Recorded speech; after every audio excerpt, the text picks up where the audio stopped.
بسم اللہ الرحمن الرحیم الحمد للہ والصلاۃ علی اہلہا ما بعد۔ ایک مسئلہ یہ پوچھ رہے ہیں کہ کچھ نوجوان مل کر نفلی طور پر، یعنی کوئی واجب قربانی نہیں ہے، بس ثواب پہنچانے کے لیے کوئی جانور خریدنا چاہتے ہیں یا کسی بڑے جانور میں حصہ رکھنا چاہتے ہیں، تو کچھ دوست مل کر اس طرح کرنا چاہے تو کر سکتے ہیں؟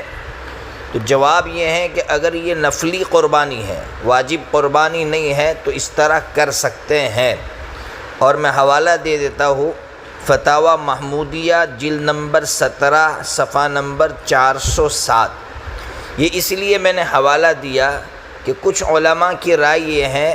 کہ چاہے نفلی قربانی ہو، کسی کو ثواب پہنچانے کے لیے آپ قربانی کر رہے ہیں، اس میں بھی ضروری ہے کہ 4-5 دوست مل کر کسی ایک کو مالک بنائے، پھر کسی ایک کی طرف سے قربانی کی جائے۔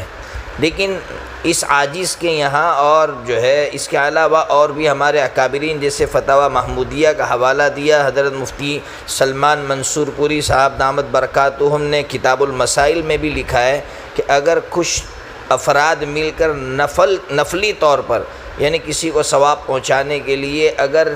کچھ نوجوان مل کر قربانی کرنا چاہتے ہیں تو کر سکتے ہیں، ایک کو مالک بنانا کوئی ضروری نہیں ہے۔